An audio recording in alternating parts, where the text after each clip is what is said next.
59 సంవత్సరాల వయసున్న వ్యక్తి దుబాయ్లో పనిచేసేది. అతను చాలా రోజులు దుబాయ్లో ఉన్నాడు. దుబాయ్లో ఉండి డబ్బులు సంపాదించిన తర్వాత 2016లో హైదరాబాద్ వచ్చిండు.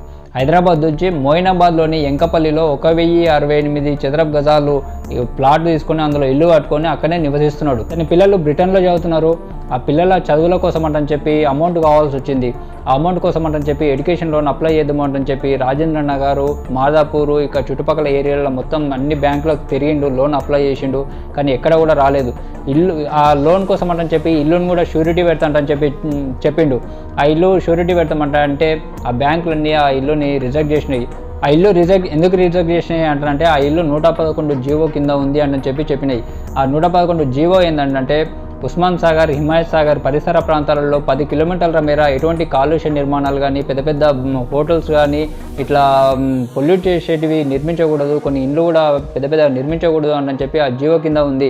అయితే ఈ ఇల్లు ఆ జీవో కింద ఉంది అని చెప్పి లోన్ ఇవ్వమంటని చెప్పి బ్యాంకులు చెప్పినాయి. 2022లో బ్యాంక్ ఏజెంట్గా పనిచేసే వర్మ అనే వ్యక్తి, బ్యాంక్ ఎంప్లాయీ రవి అనే వ్యక్తి ఇద్దరు కూడా ఇతన్ని సంప్రదించారు.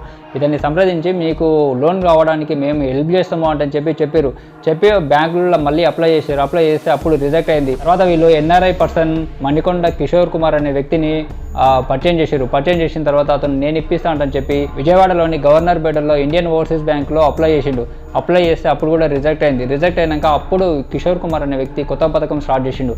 ఆ పథకం ఏంటంటే, సార్ మీరు ఎన్ఆర్ఐ కదా, మీరు ప్రాపర్టీని నా పేరు మీద చేయండి, అప్పుడు మీరు ఎన్ఆర్ఐగా మీకు ఎన్ఆర్ఐ లోన్ వస్తుంది అంటని చెప్పిండు. మీరు లోన్ క్లియర్ చేసిన తర్వాత ప్రాపర్టీని మళ్ళీ నేను మీ పేరు మీద చేస్తా అంటని చెప్పి ఒప్పందం చేసుకున్నారు. అతను కూడా కన్విన్స్ అయ్యి ఎందుకంటే అతనికి అమౌంట్ అవసరం కాబట్టి కన్విన్స్ అయ్యి సరే అంటని చెప్పి ఒప్పుకున్న తర్వాత ఇద్దరు ఒప్పందం చేసుకున్నారు. ప్రాపర్టీ మొత్తం కిషోర్ కుమార్ పేరు మీదకి బదిలీ చేసిండు. ఆ ఒప్పందం ప్రకారం అతనికి అవసరమైన 40 లక్షలు ఇచ్చిండు. కానీ ఆ ఒప్పందంలో మాత్రం 1,76,00,000 ఇచ్చినట్టు రాసిండు.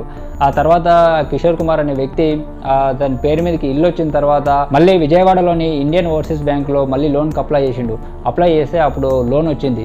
ఆ లోన్ ఎంత వచ్చిందంటే 3,75,00,000 లోన్ వచ్చింది. ఆ కిషోర్ కుమార్ అలర్ట్ అయ్యి 1,62,00,000 ఏ మోహన్ రావు అనే వ్యక్తి పేరు మీదకి ట్రాన్స్ఫర్ చేసిన తర్వాత ఇట్లా మిగతా డబ్బులు మొత్తం ట్రాన్స్ఫర్ చేసిండు. ఆ లోన్కు సంబంధించి ఈఎంఐలు కట్టాలి కదా నెల అట్లా 3 ఈఎంఐలు కట్టిండు. 3 ఈఎంఐలు కట్టిన తర్వాత మిగతా ఈఎంఐలు కట్టలేదు. ఈఎంఐలు కట్టకపోయేసరికి బ్యాంక్ వాళ్ళు ఫోన్ చేస్తారు. ఫోన్ కూడా రెస్పాండ్ కాకపోయేసరికి బ్యాంక్ వాళ్ళు ఇంటి దగ్గరకు వస్తున్నారు. అయితే ఆ ఇంట్లో ఇతనే నివసిస్తున్నాడు కదా, ఇంకా అతను మళ్ళీ ఇతనికి కిషోర్ కుమార్కు కాల్ చేసిండు. ఇట్లా ఈఎంఐలు కట్టలేవంట, వాళ్ళు మొత్తం వస్తున్నారు అంటని చెప్పేసరికి అతన్ని తిట్టిండు. కిషోర్ కుమార్ అనే వ్యక్తి అతన్ని తిట్టిండు, బాగా బూతులు తిట్టి తర్వాత రెస్పాండ్ కావడం అనేది మానేసిన తర్వాత బ్యాంక్ వాళ్ళు వచ్చి ఇల్లుని సీజ్ చేసుకున్నారు.